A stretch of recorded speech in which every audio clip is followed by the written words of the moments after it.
Hello and welcome back to the Beard Before Wicket podcast. It's a different situation. We've just done a live show, and thanks for that, Ravi. Sorry. Do you want to smash it off the table again? That was Ravi Bopara. If you're not watching and you're just listening, we've just watched the Pakistan-India game. Ravi joined us for the live show. Ravi, apart from the live show, the awesome food that Pepe's provided, how was the game? It was a roller coaster of a game. I thought at one stage Pakistan had it when they got a couple of wickets. But nowadays, chasing 10 and over down the back end, it's just, you got to back the batting side, always. It just happens. Things just happen. Ball goes out the park a couple of times. Suddenly, it comes down to 8 and over before you know it. Rashid, we discussed this on the live show. You're not a Pakistan fan, but obviously England are not playing today. So you're kind of a part-time Pakistan fan. I'm not a Pakistan fan. Are you saying you are a Pakistan fan now? No, I like watching Pakistan play. So before I played for England, I supported Pakistan. So, but did you play for England now? Yeah. So are you a Pakistan fan now? I would support them, yes. Well, if they don't play against England, yeah. So anybody apart from England, I'll support them. Did he or did he not just give me 5 different answers? Sound like Boris Johnson, man. Let's talk the cricket. Let's get back to the cricket. That was a very exciting game. But was that a bit typical Pakistan, do you think? I wouldn't say typical. No, I wouldn't say typical. But at one stage, I was thinking they might get close to 190, especially after 194. Was it 90 for 1 off 9 or 10? Yeah, something like that. I was thinking 190. I think if they got that, they were in with a shout, as in like a big shout, especially how they went in their second innings as well. But obviously, to get only 146 after the start, I think they would be disappointed with that. You called it as well. I did randomly call it. You did call it. When they were 90 for 1, I said, right, 150 all out. They could still get bowled I was out trying for to play that 150. game. What do you call that game? You're trying to be... Reverse psychology. That's the one. I was trying to do a bit of that, so I was hoping they don't get that. But they actually got that. So, yeah, I reckon 40, 50 runs too short. That's what I'm saying. And maybe I'm being critical here, but that, for me, feels like typical Pakistan. Like 30 or 40 runs too short. Harris Raff bowled in the last over after he bowled really poorly. No, but I think, would you say typical only against India or typical generally? Typical generally. It's very, very erratic. But I think against India a lot more so. Because they beat Sri Lanka, they beat Bangladesh, they beat the other teams in there. So I don't think it's typical in that way. Only maybe against India when they play like that. Do you think that's pressure of playing in a big game against India? Or is that just this rivalry, which we'll discuss in a sec, has got to a point where India are just dominant? India are a better team. There's no question that India have been a better team for the last God knows how many years, and they probably will be for the next foreseeable future because the caliber of players that they're producing and the high level cricket that those guys play before they come into the international side. They are the better team. So you can't really blame Pakistan. I thought they put up a good fight today.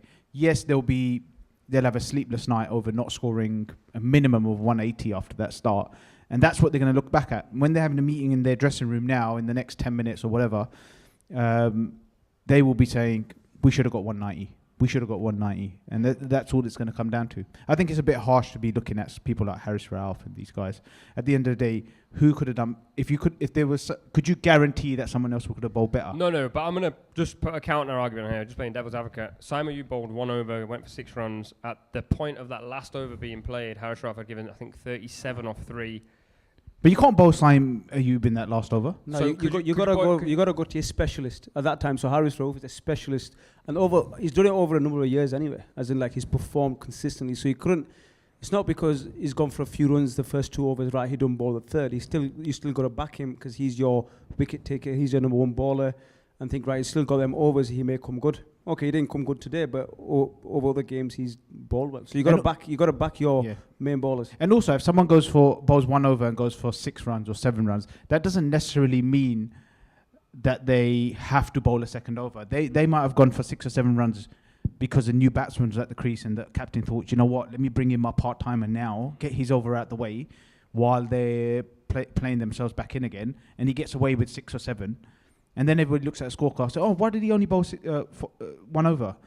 Yeah, but there's a reason why he's bowled 1 over. Now you've got to go back to your specialist, like Rash said. But then I would always counter that Pakistan generally in recent history haven't planned that well. And so while I agree, in a normal team where you're planning well, when you're playing well, those decisions are being made well. In this scenario, like, I don't think Pakistan are that relative to pulling off good decisions. Do you know what I mean? I think you got to go back to, is it against India or is it against a lot of the teams against the world? So you got to look at how they play against us, Australia, South Africa, England, these countries as well. Because if they just do it against India, then it's a pressured thing. It's something in the mind where every time they play against India, they just can't cross the line. But if they play against Australia, South Africa, they're crossing that line. So I don't think it's just a thing of something's wrong with their attack or whatever. It just may be against India. Something happens every time they play against India, they get the better. Let's quickly talk about India, and then I've got a big question for you before we wrap. At this point, so Abhishek Sharma goes. There was a lot of talk about him being unbelievable, and he obviously didn't turn up today. Shubman Gill goes, and then Sky goes. Tilak Varma comes in. Hasn't had a chance to bat that much in this tournament so far. Rocks up 69 or 53. Like, where are they producing these batters from, bro? Like, this is India we're talking they about. have got how many 2 billion? How many people they got? India? What are we? 1.5 billion now. 1.5 billion. I'm sure they're going to get 11. If you can't produce 8 international batters out of 1.5 billion, then bro, give us those 1.5 billion. I mean, they do produce batters. Historically, India have always produced the best batters on the planet. But and they've got better and better and better because there's more money in the game, and now kids are seeing it as a profession. Whereas back in the day, cricketers had a second job in the winter. They play cricket during the summer, and then they were an electrician in the winter, and those sort of things. That it's changed now. Cricket's a proper career, and you can earn a lot of money for your family and for the foreseeable future if you play IPL and you're one of the stars. So it's a big thing now. And when you've got that sort of prize or that sort of carrot dangling, you're going to produce players because there's some serious money. Wherever there's money, there will be quality. That's also an issue. Pakistan and the PCB haven't got anywhere near as much money as India and the BCCI. I do think also, I think Samson came in and we were sat in here and you were like, gun batter. And when I went out there was a couple of other cricketers here watching it. Tilak Varma came in and they were like, gun batter.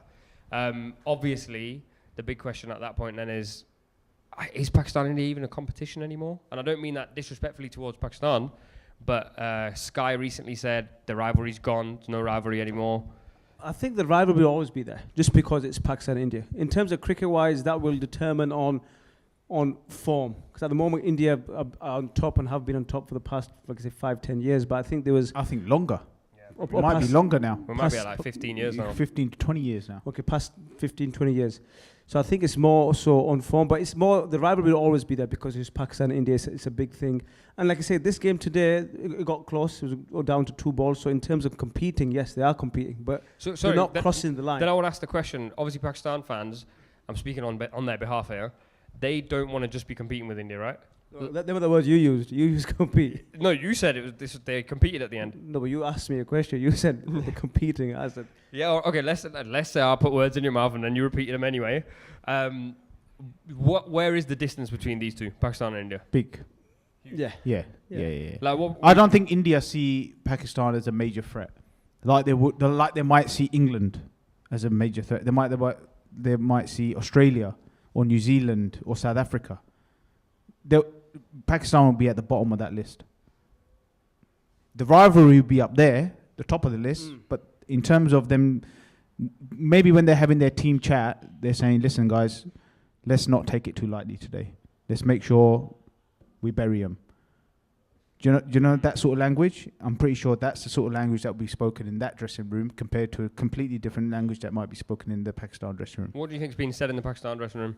Stay alive in the game, take it deep. It's that normal stuff, but a bit more so knowing that mentally, they've got to make sure mentally how we're going to be up for this game. That's the main thing. It's not the more skill work, how we're going to outball them, but how we're going to mentally be strong enough to come back from defeats and the expectations of, right, this is the history says we've lost the past 7 games, 8 games, nil, so how are we going to overcome that? So that's the biggest challenge they have. It's not so much about their fielding, their batting, their bowling. They're not going to outskill India. It's more in the mind and how we're going to outsmart them in that way. I don't think they think that they're going to outskill India. What they'll probably be saying in their dressing room is, hey, one of us have a day out today. come on, one of us just have a day out today and we'll win. Whereas it's a completely different language, I reckon, in the India side. That's kind of what I meant earlier when I said like Tilak Varma's turned up today, Shivman Dubey's turned up today. You're kind of going like someone's going to turn up for India because they've got so many players who could turn up. Yeah. Pakistan had Farhan, and they're probably thinking, Fakhar Zaman, please have a day out. Yeah. And it's a shame because, cricket's the number one sport in Pakistan. There's a lot of people playing cricket and they just haven't been able to get over the line against India. Do you reckon they're going through that transition thing? They're the second best team in Asia. Or has it been going on for a long time, that transition period? It's been going on for a long time, actually. Very, very long time. But I think it has produced some very good cricketers through the Pakistan Super League. There's been some good cricketers come through. Well, Haris Rauf came through the PSL. Yeah. He was completely unknown. Shaheen. All of them, actually. All of them playing today are all come from the PSL. They are very, very good players. They're very good players. I've had the pleasure of watching those guys now for the last almost 10 years. Yeah, 10 years. From, Shaheen Shah, when he first came on the scene for Zalmi.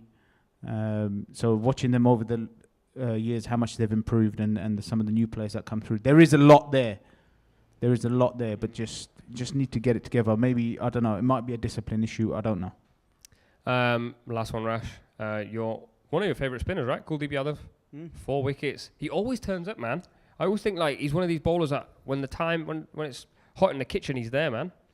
Like, I think obviously he's been around now for the 7-8 years, but for myself, I've seen a transition from when he first came in to now. The way he's adapted, the way his situations, the confidence he's got. But I think from also why I like him is more traditional in that sense. He's not so much like the new stuff where he ball it quick, back of a length. He's still more so, right, let me get above the eye line, get the ball to drift, dip, spinning, all the more traditional stuff. He's still doing people with flight. Yeah, so it's not just quick back of a length and just hoping for a bit of this, bit of that. So that's why I actually enjoy his bowling and his craft in that way. And like I say, he's successful generally more times than not. All right. India win again. Any last comments, Ravi? You want to go home and watch the Ryder Cup? It's probably over by now, but no, it's been a good day out. I think all good day all round. We had a great cricket match. Arsenal won 2-1, and I got the end of the Ryder Cup to watch. It's a great day. Nice, Ravi, top man. Rash, top as usual. Thank you for listening or watching, whether you're watching this on YouTube or listening on Spotify or any other platform. Obviously, you can see Pepe bags in front of us because we are now working with Pepe's. They are our partners.